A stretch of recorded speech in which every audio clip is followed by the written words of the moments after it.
Bonjour et bienvenue à ce webinaire du CNCH. J'ai l'énorme plaisir d'avoir avec moi mon ami Stéphane Fromentin. Bonjour Stéphane.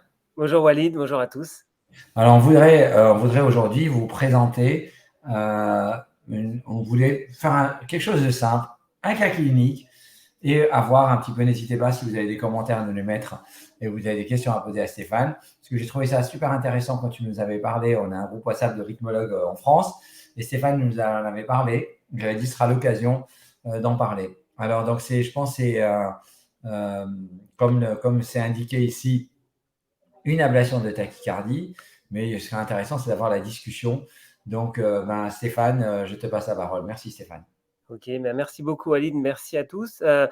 Donc en fait c'est un cas pratico-pratique puisque c'est voilà, un véritable cas survenu dans notre centre où je suis un peu le seul ablateur actuellement et je l'ai présenté au CNCH récemment. Et du coup, Walid, je te remercie beaucoup de me permettre de le représenter pour discussion. Donc en fait, il s'agit d'un patient. Donc ça va être important de bien faire attention à la chronologie des faits et des dates qui sont mentionnées. C'est pour mieux comprendre et mieux apprécier un peu la prise en charge du patient tout au long de ce cas clinique. Donc c'est un patient de 70 ans, hypertendu, dyslipidémique, qui est rentré dans la maladie coronarienne en juin 1992, donc il y a quand même pas mal de temps, qui a eu à l'époque des stents sur l'IVA2, repris en décembre 93 pour resténose sur ces fameux sites de stent au niveau de l'IVA2 toujours. Vous verrez que ça reviendra assez souvent, cette histoire d'IVA2. Et bref, bon patient qui a été suivi pendant finalement toutes ces années dans notre centre. Donc moi, je suis en Bourgogne-Franche-Comté, dans le centre, l'hôpital Nord-Franche-Comté, au niveau de Montbéliard-Belfort. Ça va être important pour bien comprendre après tout le trajet du patient au long de ce cas clinique. Il est suivi par son cardiologue en ville, dans notre coin. Et en décembre 2019, on a réussi à retrouver une échographie cardiaque qui montrait une fraction d'éjection à 40% à peu près, avec une séquelle anévrismale apicale. Et ça, je l'avais pas tout ça, donc c'est juste un petit peu on revient un petit peu sur l'histoire du patient, mais effectivement, on n'avait pas toutes ces infos à ce moment-là quand il est venu. Vous verrez ça tout à l'heure. Le cas commence véritablement au mois de janvier 2021, où effectivement, il fait une tachycardie ventriculaire soutenue, syncopale, nécessitant un choc électrique externe. Alors, il a pas été choqué, il a été choqué sur place, puis après, ça a récidivé, il a été rechoqué aux urgences. Donc, on va passer à la diapo suivante. Pardon. Et donc, voilà un petit peu l'aspect de la tachycardie ventriculaire qu'il a eu à ce moment-là, assez rapide, avec un aspect de retard droit, un axe plutôt inférieur, et puis effectivement des 1VL plutôt négatifs. Donc, difficile comme ça de savoir un petit peu d'où ça vient, mais vu la séquelle, on se dit ça vient probablement des bords de cette séquelle antérieure. Et du coup, il est choqué. Et voilà l'électrocardiogramme post-choc avec une petite séquelle, un petit aspect sus-décalé en antérieur. Et surtout, on voit 2 extrasystoles qui n'ont absolument rien à voir avec sa TV. Mais en post-choc, avec toutes les drogues qu'il a eu aussi, parce qu'il a été traité par plusieurs traitements pharmacologiques, amiodarone, etc. Il est possible qu'il y ait ces petites extrasystoles. Là, du coup, tout le bilan s'installe. Donc, on est en janvier 2021. La fraction d'éjection, elle est évaluée à 25%, avec une large akinésie antérieure anévrismale. Bien sûr, c'est un peu post-choc, donc il est un peu sidéré. Tout le bilan biologique réalisé, fonction rénale normale, la thyroïde aussi. J'insiste sur la thyroïde parce que je trouve qu'on a quand même beaucoup d'orages rythmiques qui sont liés à des problèmes de dysthyroïdie. Et il faut vraiment bien faire attention à ça. BNP augmenté, troponine bien sûr au taquet, ça, on s'en doutait un petit peu. Du coup, vu le contexte coronarien ischémique, on fait une coronographie de contrôle qui a lieu donc le 11 janvier, le lendemain. Resténose IV1 et 2 sur les 2 stents, et des petites sténoses sur CD et IVP, mais artères grêles qui ont été respectées de traitement pharmacologique. Et du coup, il se reprend 2 stents sur l'IVA1 et l'IVA2. Bon, même si on pense à effectivement une part ischémique pour l'instant, il y a quand même un doute sur un substrat, enfin pas un doute, mais on est quasi sûr qu'il y a quand même un substrat sous-jacent pour ces tachycardies ventriculaires. De là, donc du coup, on décide de modifier un petit peu sa thérapeutique, puisque heureusement, les choses sont un peu rentrées dans l'ordre, la tachycardie a évolué, et donc du coup, il est sorti avec un traitement associant donc de l'Intresto qu'il n'avait pas, il avait juste un IEC. On a poursuivi son furo et son éplérénone. On a introduit bien sûr de l'amiodarone et des petites doses de bisoprolol parce qu'il avait une fréquence cardiaque relativement basse et une tension artérielle basse aussi. Du coup, bon, pour l'instant, il n'avait pas encore d'appareillage, donc on est resté avec des doses un petit peu basses à la sortie, double antiagrégation vu les stents et puis une association d'hypolipémiant. Bien sûr, je pense que tout le monde est d'accord, quand on n'a rien connu, dilaté, bon, il est sorti avec une live vest. Ça peut être aussi discutable, vu que la fraction d'éjection initiale était à 40%, on aurait peut-être pu l'implanter direct. Nous, on a quand même préféré suivre les recommandations et donc lui proposer une live vest. Un mois après, alors là, il a été revu assez rapidement, effectivement. Donc, un mois après, il est revu par un de mes collègues échographistes qui confirme la fraction d'éjection altérée à 35% avec la persistance de cette large akinésie antérieure. Du coup, bon, on le programme pour mise en place d'un DEF double chambre après explication au patient. Et il bénéficie donc d'un DEF double chambre endocavitaire avec une sonde atriale parce que, comme je vous l'ai dit tout à l'heure, il avait quand même une bradycardie sinusale et une insuffisance chronotrope. Donc, du coup, on s'est dit, on va quand même l'électro-entraîner au niveau atrial, surtout qu'il risque de refaire des choses. Il va avoir un traitement antiarythmique au long cours. Donc, on n'a pas hésité à mettre un double chambre. La discussion est ouverte, mais en tout cas, nous, c'était notre décision.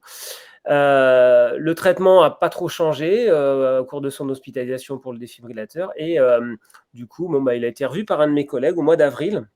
Tout a été bien, il a pas fait de tachycardie ventriculaire, la situation était stable et donc voilà. Nous, ce qui est impressionnant, c'est qu'en fait, ce patient, dans l'intervalle entre mars et puis avril, où il est revenu chez nous, il va voir un autre cardiologue à Besançon. Besançon, c'est à peu près à 80 km de chez nous. Et alors, j'ai su le fin mot après la présentation au CNCH, mais il a vu ce cardiologue qui est en libéral, en clinique, parce que sa fille le connaissait, elle voulait un deuxième avis, et donc du coup, il faisait les déplacements pour aller voir ce cardiologue. Donc du coup, nous, on l'a vu au mois d'avril, mais c'était la dernière fois qu'on allait le voir, puisque après, il a été suivi par ce cardiologue que je connais très bien. Et, mais bon, voilà, c'était à la demande de sa fille, parce qu'elle habitait Besançon, etc. Donc il n'y a pas qu'une histoire d'aller un deuxième avis, il y a aussi un rapprochement aussi familial par rapport à sa fille qui est à Besançon. Du coup, son cardiologue le revoit au mois de mars, donc dans l'intervalle, tout va bien, le contrôle du DEF, il n'y a pas de souci. Et puis à 6 mois, au mois de septembre, lors du contrôle suivant, là on s'aperçoit qu'il y a quand même plusieurs épisodes de TV que le patient a plus ou moins ressenti, mais en tout cas, il n'a pas senti de choc, mais il a eu des petites sensations de malaise, et notamment le 30 août et le 7 septembre. Et donc son cardiologue, décide vu que c'était de la TV non soutenue, enfin, il y a eu des épisodes de TV non soutenus, ceux-là c'était de la TV traitée par ATP, il n'a pas jugé utile de modifier le traitement vu les deux épisodes un peu anecdotiques qu'il a considérés. Et au contrôle du 13 décembre de la même année, du coup, là par contre, ce n'est plus la même puisque le patient a eu une syncope. C'est la raison pour laquelle il a contacté son cardiologue de Besançon. Et là, en interrogeant le défibrillateur, on s'aperçoit que il a fait plusieurs épisodes de tachy ventriculaire traités par ATP, mais il n'y a pas eu de choc électrique. Donc là, il décide d'augmenter les doses de bêta-bloquants et l'étape suivante, vu qu'au niveau du traitement pharmacologique, on est un petit peu limité, il décide de proposer une ablation de cette TV. Alors, paradoxalement, c'est là que, moi je pense que c'est parce qu'il a l'habitude peut-être de travailler avec Dijon. Alors Dijon, c'est à 150 km de chez moi, à peu près pareil, 80 km de Besançon. Donc, du coup, le patient est programmé pour une ablation à Dijon, alors que ça se fait quand même, y compris dans mon centre et y compris à Besançon au CHU. Mais bon, après, voilà, il est décidé de le proposer pour une ablation de TV sur Dijon. Donc, vous voyez un petit peu les démarches jusque-là. Il est convoqué pour début 2022 et le 3 février, il est ablaté à Dijon. Par mes collègues, Dr Guénancia notamment. Et puis, il localise effectivement toute la partie, vous allez voir sur la diapo suivante, toute la partie anévrismale de cette séquelle antérieure. Et donc, il retrouve plusieurs TV, donc 2 principales qui ressemblent à la TV clinique et qui sont localisées plutôt au niveau de la partie septo-antérieure et au niveau de l'hémibloc antérieur gauche, donc au niveau, en zone bordante, donc finalement de cette séquelle antérieure. Donc un gros patch réalisé d'ablation à ce niveau-là, y compris un petit peu en latéral et tout autour de la zone bordante. Ils font une SVP juste après qui ne relève pas de récidive, de tachycardie ventriculaire, donc ils décident d'en rester là. Et donc le patient rentre chez lui et le 27 juin, donc quelques mois plus tard, donc là on était en début mars, début février, donc 4 mois plus tard, il est revu au contrôle par son rythmologue de Besançon qui retrouve des récidives d'épisodes de tachycardie ventriculaire. Voilà un épisode notamment, donc juste Walid, si tu peux nous remontrer, voilà, juste l'épisode qui est là, où on voit effectivement cette dissociation AV et puis les épisodes d'ATP qui s'en suivent, parce que c'est quand même des épisodes qui sont soutenus. Donc devant cette récidive, il décide effectivement de proposer, après discussion, je pense, avec les collègues de Dijon, une nouvelle ablation qui devait se réaliser sur Dijon à nouveau, donc fin 2022. Malheureusement, dans l'intervalle, il récidive. Alors je ne sais pas si... Ouais, il récidive une tachycardie ventriculaire. La voici, excuse-moi. Donc il récidive une tachycardie ventriculaire, qui est différente de la première, mais on voit quand même qu'il y a quand même un aspect QS antérieur avec des complexes qui sont pas si larges que ça, mais très rapides et mal tolérés. Et donc nous on décide, donc il arrive, alors il manque une diapo je pense, mais en gros il doit manquer une diapositive. C'est dommage. Bon, c'est pas grave. Donc en fait, il arrive, donc c'est le 10 janvier. C'est au mois de septembre. Il revient chez nous et effectivement, moi je suis appelé à 2 heures du matin parce qu'il est en TV incessante sur cette TV que vous avez vue sur le CG juste avant. Et là, on est un petit peu embêté parce que ça ne s'arrête pas. Il a déchargé son DEF en thérapie et donc la tachy persiste.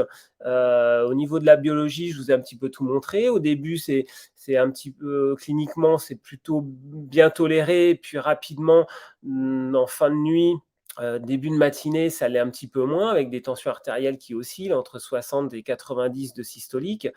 Moi, en pleine nuit, donc mon collègue m'a appelé pour me dire ça. Donc je lui dis, écoute, on va déjà commencer le traitement pharmacologique, voir un petit peu ce que ça va donner, voir un petit peu la biologie. Donc vous avez la biologie qui est là, avec une kaliémie normale, la clairance, la créate un peu normale, calcémie un peu basse, TSH un petit peu basse, mais qui sera remontée après, donc qui n'intervient pas dans ce problème-là.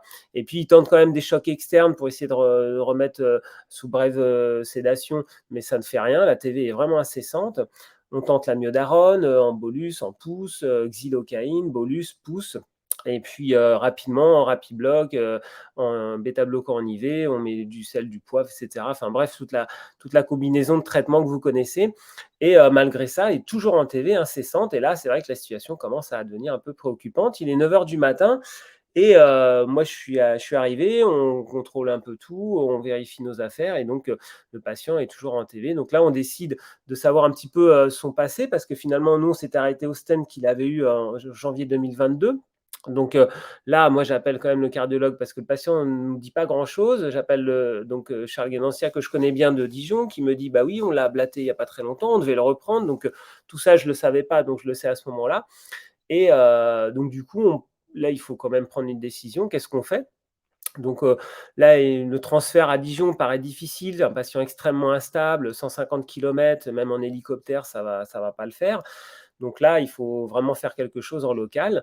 Moi, au niveau ablation TV, on en fait, donc il n'y a pas de souci pour le faire. Mais c'est la question qui se pose, qu'est-ce qu'on fait en attendant ? Parce que je ne peux pas le mettre sur la table comme ça, c'est un peu compliqué. Donc on décide avec le réanimateur, là c'est vraiment une décision collégiale et pluridisciplinaire. On décide de le transférer en réanimation dans un premier temps. Moi, j'étais plus pour une intubation rapide avec anesthésie générale pour essayer de faire céder la crise. Le réanimateur, lui, était plus bêta-bloquant IV. On essaie de voir un peu ce qui se passe. On propose rapidement une anesthésie des ganglions stellaires. On l'avait fait pour un patient précédent. Ça avait un petit peu marché. Mais bon, donc là, on voit avec nos anesthésistes qui font ça. fait ça en début d'après-midi. Malheureusement, il se passe absolument rien. Et comme vous pouvez le voir, finalement, en fin de journée, il est intubé et une ECMO est posée parce que là, au niveau hémodynamiquement, il est de plus en plus mal, quoi. Donc, moi, je fais tout ce que je peux pour le prendre le lendemain matin en ablation. Et donc, on se programme ça au lendemain. La nuit se passe, donc grâce à l'ECMO, tout les choses sont à peu près stabilisées, toujours en TV. Et donc, le matin, il arrive en salle, dans notre salle de bloc et donc, on décide de faire l'ablation. Il faut savoir que je suis tout seul ablateur, donc c'est pas évident. Et là, je me pose la question, mais il a une ECMO, il a 2 canules artério-veineuses à droite, en fémorale, moi je passe par où? Parce que bon, c'est une question que je m'étais jamais posée auparavant, parce que c'est mon premier cas d'ablation de télé sous ECMO, mais j'ai pas pensé à leur dire la veille, mais peut-être mettez votre ECMO à gauche parce que moi je vais passer à droite, parce que j'ai l'habitude de faire un double abord, hein, artériel et transseptal, mais bon, à gauche, c'est pas évident, en fémoral gauche, c'est pas quelque chose de facile. Donc c'est là que le groupe de WhatsApp est intervenu, parce que comme j'avais pas l'habitude, j'ai posé la question à mes amis. Et donc il y en a qui ont répondu qu'ils savaient pas trop, il y en a qui ont dit bah, tu peux passer en artériel, il n'y a pas de souci. Et puis bon, bah, certains m'ont dit quand même, bah, je pense que tu peux quand même passer, parce que la canule veineuse, elle remonte jusqu'en dans l'oreillette droite. C'est chaud, mais ça peut quand même passer. Donc, bah, affaire à suivre, quoi. Donc moi, je me suis dit, bah, s'il y en a qui me disent ça peut passer, de toute façon, dans tous les cas, je passe en artérielle rétrograde et je vais quand même tenter de passer un guide et puis une gaine par la veine fémorale gauche jusque dans l'oreillette droite. Et puis finalement, eh ben, c'est ce que j'ai fait. Donc vous voyez, si tu peux nous mettre la première vidéo peut-être, où on voit le transseptal. Donc j'ai réussi à monter une SL0 avec une aiguille Broken Bro standard, et j'ai réussi à faire mon transseptal par voie veineuse fémorale gauche. Ça s'est super bien passé. J'ai la chance d'avoir le Théo, on était sous-âgé bien sûr, chance d'avoir le Théo aussi pour faire la ponction. Et vous voyez, j'avais déjà monté pour mes repères le cathéter d'ablation dans le ventricule gauche. Et donc voilà, ça s'est bien passé. Et sur la vidéo suivante, on peut voir que j'ai pu passer le Pentaray facilement par voie veineuse. C'est vrai que j'aime bien faire la carte initialement avec le Pentaray. Et ensuite, bon, ben, je vois si je passe en rétrograde avec le Pentaray ou si je complète avec l'ablateur. Donc voilà, on va revenir au diaporama. Et du coup, bon, tout se passe bien. J'arrive à localiser à peu près la zone intéressante, puisque c'est exactement la zone qui avait été ablatée la fois précédente. On s'en doutait un petit peu, avec une TV à 340 millisecondes à peu près, toujours dans cette zone septo-apicale. On a vu à peu près l'isthme sensible, on a regardé les précocités. Et bon, bah là, on était sûr de nous. J'ai appliqué la radiofréquence au site le plus précoce et on a arrêté à Taki tout de suite. J'ai fait un énorme patch dans cette zone. On a même eu un effet warm-up au départ. C'était vraiment intéressant. Donc voilà un petit peu la zone de patch qu'on allait réaliser, les lésions, avec le site succès ici, là. Vous pouvez voir juste là. Et c'est marrant parce que c'était, enfin c'est marrant, pas si marrant que ça, mais c'était vraiment presque en regard de la sonde DEF VD, pratiquement en face. Si tu peux nous mettre peut-être la dernière image, la dernière vidéo. Et on voit qu'on n'est pas loin du tout de la sonde VD, et on avait même peur, enfin j'avais même peur un peu après d'avoir altéré la stimulation ou la sensibilité, mais non, on est quand même un tout petit peu à distance, mais vous voyez que c'était quand même pas très très loin, quoi. Donc du coup, bah, on est plutôt satisfait de nous. Je tente une SVP, je ne mets pas d'Isuprel, je ne sais pas ce qu'il fallait le faire ou pas le faire, j'en sais rien. En tout cas, moi, on a fait une SVP agressive, négative. Il n'y avait plus rien. J'ai bien fait un beau patch tout autour. J'ai même refait quelques lésions en zone bordante de l'autre côté. On s'est attelé vraiment à faire quelque chose de propre. Suite simple, j'ai pu tout enlever, aucun souci, j'ai aussi pour fermer. Et puis, on a quand même passé en choro. Et effectivement, il y a quand même une resténose au niveau de l'IVA2 sur les stents. L'angioplasticien m'a confirmé qu'il n'y avait aucun lien avec la TV actuelle. Mais bon, quand même, resténose, il a remis un petit coup de ballon et puis tout est rentré dans l'ordre. Assez content de nous. Donc ça, c'était le 5 ou le 7 septembre. Donc les suites sont simples. Il retourne en réa. L'ablation de l'ECMO, donc 2 jours après. Dommage, il manque vraiment une slide, mais je pense qu'elle est passée à l'as. Donc 2 jours après, en tout cas, on enlève l'ECMO. Je vais le revoir en réa. Il a cru ressentir un petit choc. J'interroge l'appareil, absolument rien, aucune TV, il ne s'est absolument rien passé. Il est hospitalisé ensuite dans notre service pour la suite, puis ensuite transféré en rééducation cardiaque dans notre SSR près de chez nous. Et tout s'est très très bien passé à ce niveau-là. Il a même bien évolué sur le plan de sa cardiopathie, puisqu'il a réussi à monter 3 étages sans s'essouffler. On l'a revu au 27 décembre, fonction Holter, rien du tout, parce qu'il a fait un petit passage d'urgence parce qu'il avait cru ressentir encore un choc. Je pense que vraiment ça l'a traumatisé, ces chocs, et il n'y avait absolument rien sur les fonctions Holter. Il a une échographie cardiaque prévue prochainement avec un de mes collègues, et puis contrôle du DEF le 27 mars chez nous. Je ne sais pas s'il va revoir son cardiologue de Besançon. Pour l'instant, nous, on continue à le suivre. Voilà. Donc, un cas assez intéressant, Walid. Et puis, je suis assez content de vous l'avoir présenté. Et pour conclure, on peut voir en fait un parcours de soins assez chaotique chez ce patient. Multiplicité des intervenants, des structures, alors bon, pour arrangement personnel ou pour avis ou autre, bon, enfin bref, ça, il ne faut pas oublier où on est, où on habite, parce qu'en urgence, c'est quand même le premier endroit où on va se retrouver. Heureusement, tout est bien qui finit bien chez ce patient. Je mets l'accent un petit peu sur les différents types de traitements, traitements médicamenteux, passant par la myodarone, les bêta-bloquants, même IV, etc., la xylo, etc. Donc tout ça, ça peut aider. Tous les traitements interventionnels, que ce soit la choro, l'anesthésie des ganglions, l'intubation, l'ECMO, l'ablation. Bien penser à toujours vérifier la thyroïde, la digoxinémie, la kaliémie, enfin un petit peu tout ce qui peut, la calcémie, tout ce qui peut un peu favoriser les troubles rythmiques. Intérêt du groupe, surtout quand on est tout seul, comme moi. Ça, c'est vachement important d'avoir des relations, de pouvoir envoyer avoir des avis rapides. Et c'est vrai que le groupe de CNCH est assez actif et on arrive à avoir des réponses très rapides. Walid, tu pourras confirmer. On a souvent des avis à demander ou des questions qu'on pose. Tout le monde est bien réactif, et ça, c'est vraiment un grand plus. Et quand on est seul dans un centre et qu'il n'y a personne à qui on peut demander d'avis, on est quand même content de trouver ce groupe. Et puis, pour finir, dans certains cas, on l'a fait chez d'autres patients, notamment l'alcalisation septale DTV. On peut proposer l'alcalisation septale, ça peut fonctionner. Et puis, après, dans des cas plus extrêmes, c'est la radiothérapie ciblée.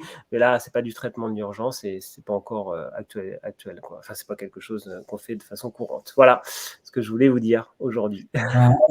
Énorme cas. C'est vraiment un très, très beau cas. C'est pour ça que je voulais que tu nous le représentes aujourd'hui.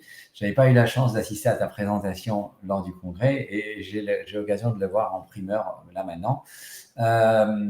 Est-ce que finalement, parce que finalement, ce ventricule gauche, il ne bougeait pas beaucoup. On voit sur l'image où il y a la sonde, c'est assez effrayant parce qu'on a l'impression que la sonde de DEF, on voit qu'elle fait un petit mouvement uniquement. C'est-à-dire, exactement. C'était. Ils ont une pression à ce moment-là, ces patients-là. Écoute, c'est vrai qu'on a l'habitude de faire sur même des cœurs quand même bien abîmés quand même, mais là, sous ECMO, avec un cœur en TV qui l'est depuis pratiquement plus de 24 heures, on a un peu peur parce qu'on se dit, mais qu'est-ce qui va se passer?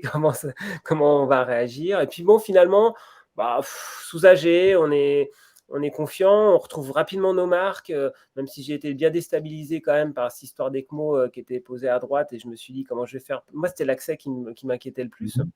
Et quand j'ai vu que tout roulait, j'ai eu beaucoup plus confiance en moi. Et après, toute la portion ablation, reconstitution du circuit, etc., je suis rentré dans mes repères. Et même si effectivement, ça ne bougeait pas beaucoup, on est concentré, on est focus sur notre zone d'ablation. Et on y va rapidement. Mais c'est vrai que quand j'ai mis le coup de pédale pour voir où était mon ablateur par rapport à la structure, c'est impressionnant de voir la proximité de la sonde VD, puis l'aspect du cathé d'ablation, comme il est là, c'est exactement. Quand je vois cette image, je trouve ça incroyable, cette image. C'est-à-dire que cette sonde qui ne bouge quasiment pas. Ta sonde d'ablation ne bouge pas. Hein. Exactement, tu as pratiquement que la sonde, la partie proximale dans l'oreillette droite qui bouge, et puis le reste, VD, VG, c'est inerte. Et c'était, tout était, est-ce que c'était les très faibles amplitudes un peu diffuses ou il y avait vraiment un SCAR et ça tournait autour d'un SCAR? Alors, c'était quoi Ouais, ouais, il y avait vraiment un SCAR, il y avait vraiment toute la zone apicale, c'était vraiment un SCAR, ça a complètement détruit. Et on avait des potentiels magnifiques avec des lavas, etc., en zone bordante et près de l'ablation. On avait nos précocités à cet endroit-là avec pratiquement tout le cycle à certains, enfin, pas tout le cycle, mais des potentiels vraiment très intéressants et très précoces en zone d'ablation. Donc, on n'a pas hésité à. Puis, c'est vrai que le système de cartographie chez Biosense, c'est vraiment bien pour ça. Moi, je l'aime bien pour les TV parce que j'ai 2 systèmes avec Saint-Jude et du coup, enfin, un bot et du coup, c'est vrai que je préfère faire mes TV avec Carto. Après ça, c'est un avis personnel, mais c'est vrai que là, c'était du bonheur et dès que j'ai appuyé sur la pédale et on a eu l'effet warm-up de la Taki qui s'est arrêté quelques secondes après, c'était vraiment génial, quoi. On s'est dit: «On est au bon endroit». Est-ce que finalement, sur une ablation TV, tu as tendance à aller plutôt en transseptal ou tu as tendance à aller en rétro-aortique en premier? Alors, je vais toujours en transseptal. En fait, je fais 2 abords toujours. Je fais un abord rétrograde parce que j'aimerais bien avoir une pression sanglante, surtout quand je les fais Mhm. passer en TV et des anesthésistes, ils préfèrent aussi. Comme ça, on sait un petit peu depuis combien de temps on est à 6, 5, 6 de tension et s'il faut choquer ou pas. Mais j'utilise pas trop la voie à rétrograde aortique pour faire mes cartes. J'utilise plutôt le transseptal, sauf effectivement pour certaines localisations, notamment chambre de chasse du VG, où là, effectivement, je préfère passer en rétrograde. Même avec le Pintarès, ça ne me pose pas de souci. À partir du moment où il n'y a pas de prothèse, ça me Tu dérange avais pas. commencé le matin à 9h, tu as fini à quelle heure? Écoute, c'est une bonne question. On n'a pas trop traîné. On a commencé à 8 heures, le temps d'installer, le temps de patcher, le temps de. Parce que tu vois, le temps que les réanimateurs arrivent. Enfin, je pense qu'on a fini pas si tard. Il devait être 11, presque midi, parce que je crois qu'il a eu sa coro. On a pris le temps quand même, mais c'est après de le retransporter, de l'amener en salle de coro, etc. Je pense qu'à 13 heures, tout était fini. Il était reparti en réa. Il a eu sa coro aussi. Donc Et voilà. qui a mis l'ECMO? Écoute, c'est les réanimateurs chez nous qui mettent les ECMO. Ouais, ouais. Nous, on Ah, les met pas. C'est eux qui s'en occupent et c'est vrai qu'ils sont super bons pour ça. Et bon, ouais, on a l'habitude que ce soit comme ça. Donc, du coup, ils aiment bien ça. C'est leur truc. Donc, on leur laisse. C'est ah vrai que. ouais, c'est bien. Très bien. Ben, écoute, Stéphane, vraiment énorme gratitude Pas de souci. d'avoir été avec nous aujourd'hui. Je pense que le cas est très instructif, pour ça je voulais partager avec tout le monde. Merci de partager tes connaissances avec le groupe. Merci à toi. Merci à tous de suivre les webinaires du CNCH. Prochain dans 2 semaines, un jeudi aussi à 18h. Merci beaucoup à tous. Merci Stéphane et à très très Merci bientôt. Walid. À bientôt.